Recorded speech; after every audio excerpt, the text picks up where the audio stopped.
온전한 섬김과 진정한 사랑은 온 마음과 정성과 힘을 다하는 것입니다. 특별히 하나님을 사랑하고 섬기는 일에 대해서 하나님이 원하시는 우리의 섬김의 모습을 모세가 하나님께 받아서 이스라엘 백성에게 전했습니다. 신명기 6장 5절에 하나님께서 모세를 통해서 말씀하시라. 너는 마음을 다하고 뜻을 다하고 힘을 다하여 내 하나님 여호와를 사랑하라. 이스라엘 백성에게 이 말씀을 선포하셨는데 이게 신명기의 주제가 될 뿐 아니라 사실은 성경 전체의 중심이 이겁니다. 그래서 우리 예수님께서도 제자들에게 똑같은 말씀을 하셨습니다. 마음을 다하고 목숨을 다하고 뜻을 다하여 주 너희 하나님을 사랑하라. 마태복음 22장 37절로 40절과 마가복음 12장 29절로 31절에서 동일한 교훈 주신 것을 사도들이 기록을 했습니다. 우리가 지난 주간 추수감사주일로 감사주일을 지켰습니다. 진정으로 감사하는 자가 되게 하여 우리 온 마음을 다하여 감사하고 주님을 사랑합시다. 우리 모두 감사하는 자가 되어서 마음을 다하여 여호와를 신뢰하고 자신의 병철을 의지하는 어리석음을 버리고 범사의 주님을 인정하고 순종해서 복의 길로 인도받도록 합시다. 우리가 마음을 다하여 감사하기 위해서 제일 중요한 것은 그래서 감사가 있어야 합니다. 온 마음을 다해서 감사 이유를 찾아내고 그래서의 감사를 드리도록 합시다. 이유가 분명하고 근거가 확실해야만 진정한 감사가 될 것입니다. 그래서 감사하면 하나님은 이유가 분명한 감사자에게 축복을 주실 줄 믿습니다. 그래서 무엇보다 그래서 감사하다고 말할 수 있는 감사 이유가 분명한 감사하는 자가 됩시다. 바울은 사역을 하면서 그 평생 소원이 로마로 가는 것이었어요. 예루살렘에 가서 당장 로마로 가는 길이 될 줄 알았는데 무려 2년이나 가이사랴의 감옥에 갇혀서 묶이게 됩니다. 기다렸으면 풀려났을 텐데 로마로 가기를 소망하기 때문에 황제에게 호소를 합니다. 여러 꿈을 꾸고 배를 탔는데 이 배가 순탄하게 가지 못하고 유라굴레 풍랑을 만나서 배가 뒤집히는 죽음에 이르는 무서운 일을 당하게 됩니다. 이 유라굴레 광풍을 막 견디고 겨우 구원을 받아서 석 달이 걸려서 그가 예루살렘으로 가게 되는데 마지막 예루살렘으로 들어가는 그 관점에 로마의 형제들이 소식을 듣고 바울을 맞으러 옵니다. 그래서 그들을 만나서 7일 동안 준비하고 로마로 간다는 얘기가 사도행전 28장 14절에 나옵니다. 그는 이 28장 14절에서 감사 이유를 분명히 정리하고 그래서 감사하다는 이유를 가지고 로마로 갑니다. 거기서 형제들을 만나 그들의 청함을 받아 이래를 함께 머무니라. 그래서 우리는 이와 같이 로마로 가니라. 7일, 일주일 동안이나 머물면서 뭘 했을까요? 바울이 마음을 정돈하고 감사 이유를 찾아내고 그가 로마로 오기 위해서 많은 방해가 있었고 어려움이 있었고 로마로 올 수 없는 상황들이 있었지만 그것을 통해서 로마로 가게 하시는 하나님 앞에 다시 한번 감사 이유를 정리하고 그는 그래서 우리는 이와 같이 감사를 가지고 로마에 가니라.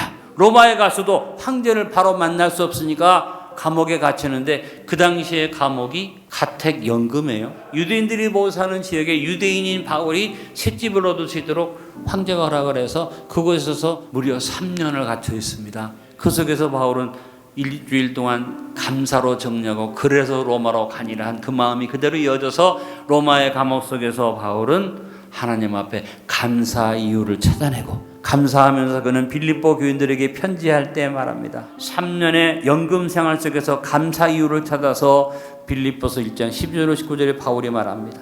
그래서 감사 이유를 고백합니다. 형제들아 내가 당한 일이 도리어 복음 전파의 진전이 된 줄 너희가 알기를 원하노라. 이러므로 나의 매임이 그리스도 안에서 모든 시위대안과 그 밖에 모든 사람에게 나타났으니 형제 중 다수가 나의 매임으로 말미암아 주 안에서 신뢰함으로 겁없이 하나님의 말씀을 더욱 담대히 전하게 되었느니라. 어떤 이들은 투기와 분정으로 어떤 이들은 착한 뜻으로 그리스도를 전파하나니 이들은 내가 복음을 변증하기 위하여 세우심을 받은 줄 알고 사랑으로 하나 그들은 나의 매임에 괴로움을 더하게 할 줄로 생각하여 순수하지 못하게 다툼으로 그들을 전파하느니라. 그러면 무엇이냐? 거칠어 하나 참으로 하나 무슨 방도로 하든지 전파되는 것은 그리스도니 이로써 나는 기뻐하고 또한 기뻐하리라.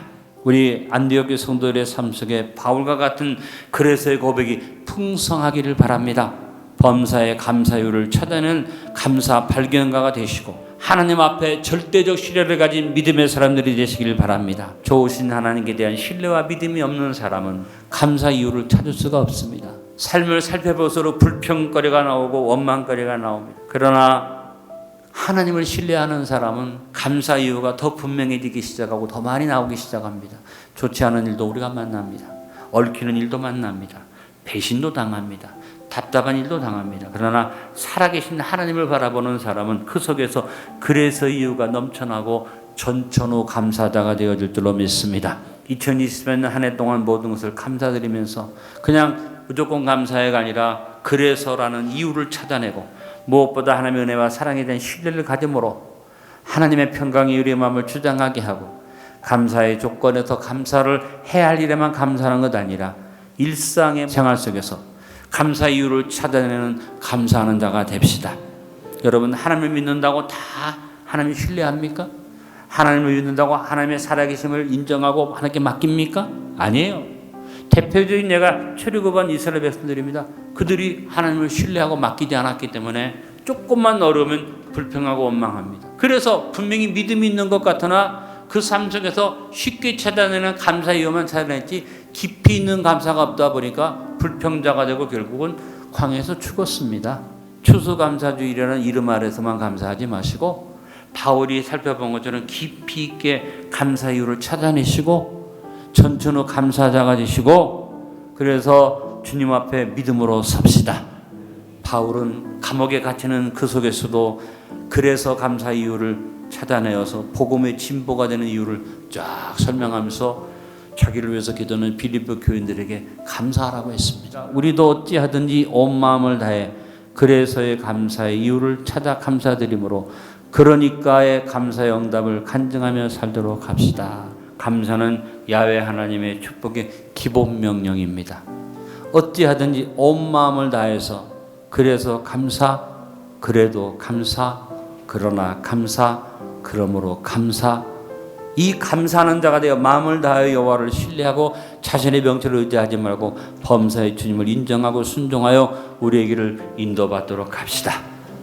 그러니까 당연히 응답받게 되고 그럼에도 더 좋은 걸 응답받고 그럴수록 일상의 기도들이 주어지고 그것까지 얻어 쌓아두신 을 누리기 위해서 온 마음을 다하여 감사드립시다.